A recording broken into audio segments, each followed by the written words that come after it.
Hello movie lovers. Today we will talk about the 6th episode of the 4th season of Rick and Morty, one of our favorite TV series. However, you can watch this video without watching the episode or even the series. Tickets, please. Anyway, Rick and Morty progresses chapter by chapter rather than continuous stories. Each episode chronicles the intergalactic adventures of this genius grandfather and grandson. You're a fucking moron, Morty! Morty, you fucking idiot! You're a serious fucking idiot, Morty! The series has incredibly clever jokes, deep stories, and a relaxed worldview. The main characters of the series are also aware that they are in a series and they are constantly breaking the fourth wall. I want that Mulan McNugget sauce, Morty! That's my series arc, Morty! hell? If it takes 9 seasons! www.rickandmorty.com. We're a real family now. In many ways, things will be like season 1, but more streamlined. Just shake that roll the credits, go! So they easily leave Deadpool behind in this regard. Rick and Morty is also a series that is very aware of other movies and series. The stories of most episodes are inspired by another popular culture movie, and they even directly say what they were inspired by. It's just like that movie that you keep crowing about. You talking about Inception? This is gonna be a lot like that, except, it's gonna make sense. So Rick and Morty is very aware of what's going on and he's always making fun of it. There are a lot of fans who own the show in a toxic way because the series is loved unbelievably. These fans want a sequel to every epic episode, and they get angry every time the show tries something different. That's understandable to some extent, but there are even fans who threaten the writers.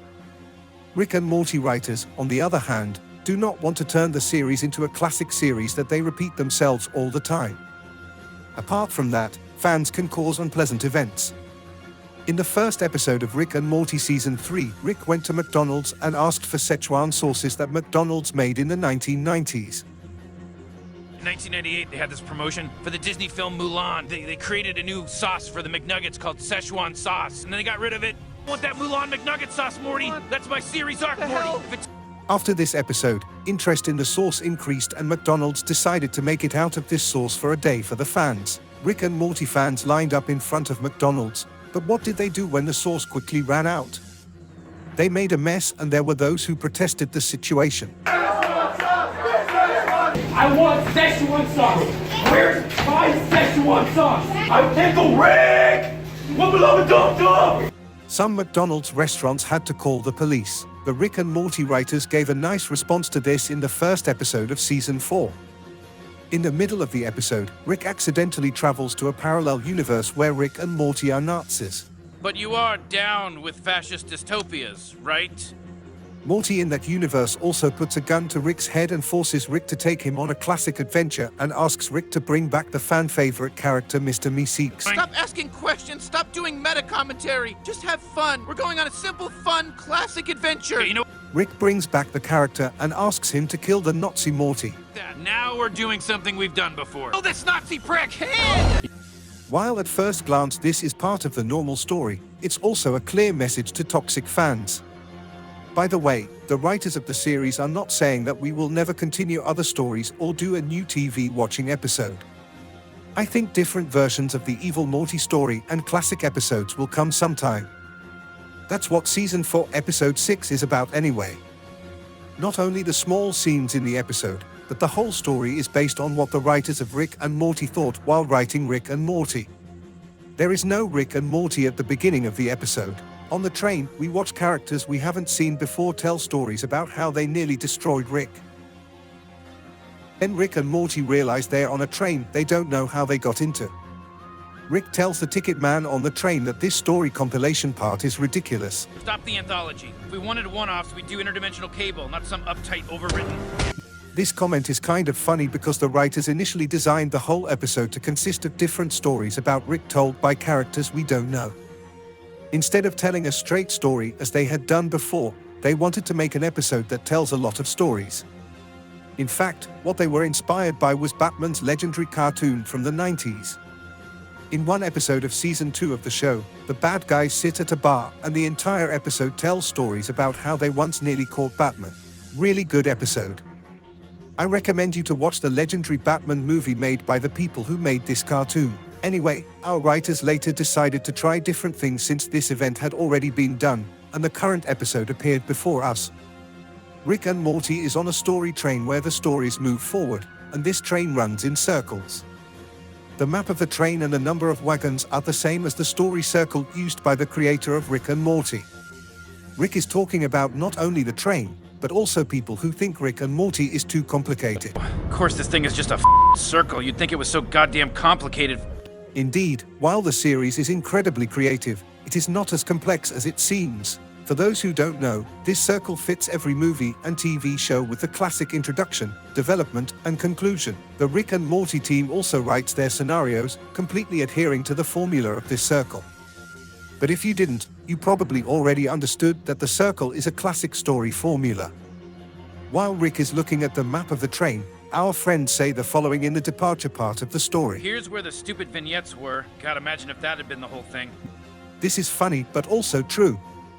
The writers made a joke that only they could understand, and made fun of the fact that the episode would consist of only those stories for a while. Now we're here, and the engine must be here. In this episode, Rick explains how the story will progress according to the formula of the story circle. So the character knows how he was designed with a formula. Of course, that doesn't mean it's not original. Guy, we're obviously gonna impart our own style. I don't like how meta this is getting, Rick. Shut. Rick and Morty then try to get off the train and into the last compartment, but according to the story formula, they have to pay a price. To rig us a couple of spacesuits that start failing around here, so we could pay a heavy price for re-entering at this threshold. That's why Rick makes Morty tell a feminist story. Because Rick and Morty has sometimes been criticized for being too masculine, the writers find it difficult for characters to tell a female story. After the characters pay the price as in the formula, A feminist masterpiece. they encounter the story lord at the head of the train. He wants to beat our six-pack lord character, drain their stories, and go beyond the fifth wall after the fourth wall. So you can see this guy as the producers, fans, or creators of the series. Rick gives a great answer to this. Idiots, our potential isn't limitless. You'll never break the fifth wall before you burnt us out. Here the writers are trying to tell the audience that they are afraid to drain Rick and Morty and turn it into a regular show, and they do it brilliantly. Even when one of the creators of Rick and Morty makes a new series, the fans get angry that they don't make a new episode without watching this series. But what makes Rick and Morty a few and high-quality episodes? If the number of episodes in the season suddenly increased to 20 and 3 Rick and Morty movies were released in a year, the quality would drop a lot. If you remember, Rick is making fun of YouTube reaction videos at the beginning of the episode. Morty, you're 14. You watch videos of people on YouTube reacting to YouTube. But then, with these metaphors, the authors reveal a similar situation. As the stories of Rick and Morty run out of water, we see potential stories the writers were considering but haven't written yet. Summer, who has been in high school for years as it would be in a normal series, goes to college and our characters are very I upset. think you're finally headed off to college. Yeah, it really felt like you were gonna be 17 forever. Much-loved characters are suddenly returning with epic action sequences. At the end, we see an evil Morty versus Rick and Morty battle scene shot in Avengers Endgame style. It's a great and epic ending that all audiences want to see like crazy. Even the me-seeks that not see Morty wanted have returned, but here Rick makes an incredible move and destroys this epic story. My best friend and personal savior, Jesus Christ. What? You don't believe in God? He does this with the last character we expect to see in the series, Amen. namely Jesus. So the story collapses because no one cares, and Rick and Morty escape from the train. Stop! You guys would never do this! At the end of the episode, we learn that the train is a toy train that Morty bought for Rick. Rick congratulates Morty, the dog of capitalism, who received a gift for him. I love money so much, Morty. You being sarcastic? Merchandise, Morty. Your only purpose in life is to buy and consume merchandise. By the way, Rick and Morty has a series of weird advertisements on Instagram and the internet lately. There are even those who fight for Rick and Morty products apart from advertisements. So here they are making fun of both others and themselves. Normally, this train would be on sale at the same time as the episode to increase the irony. I don't know why it didn't come out, but it seems like it may be due to the fact that some factories are still closed due to the virus. Yes, this was our opinion about one of the fastest and most meta episodes of one of our favorite TV series. We welcome your comments in the comments, and forget to subscribe. Goodbye.